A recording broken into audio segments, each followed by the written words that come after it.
पंचगंगा नदीत सोडल्या जाणाऱ्या सांडपाण्याच्या प्रश्नावर आज शिरूरमध्ये मोठा संघर्ष पाहायला मिळाला। अनेक वर्षापासून नदी प्रदूषणाचा त्रास सहन करणाऱ्या नागरिकांनी आणि आंदोलनकर्त्यांनी प्रशासनाला थेट जाब विचारलाय।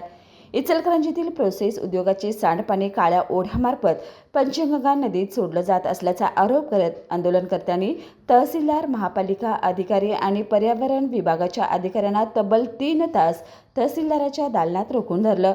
पंचगंगेत जाणारे सांडपाणी बंद झाल्याशिवाय कोणालाही बाहेर जाऊ देणार नाही, अशी ठाम भूमिका आंदोलनकर्त्यांनी घेतली होती।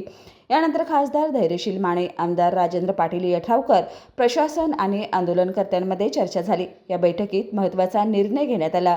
सांडपाणी प्रक्रिया करण्यासाठी आवश्यक जमीन उपलब्ध होईपर्यंत CETPचा इनलेट पंप बंद ठेवण्याचा निर्णय घेण्यात आला। तसेच संबंधित प्रोसेस उद्योगही बंद ठेवण्याचे लेखी आश्वासन अधिकाऱ्यांनी दिलं। आंदोलनकर्त्यांच्या मते सांडपाणी व्यवस्थापनासाठी 106 एकर जागेची गरज आहे, मात्र ती उपलब्ध नसल्याने सांडपाणी पंचगंगा नदीत मिसळत असल्याचा त्यांचा आरोप आहे। या निर्णयानंतर आंदोलनकर्त्यांनी इचलकरंजीचा पाणीपुरवठा बंद करण्याचा इशारा तात्पुरता मागे घेतलाय। मात्र पंचगंगा प्रदूषणाचा प्रश्न पुन्हा एकदा चर्चेच्या केंद्रस्थानी आलाय।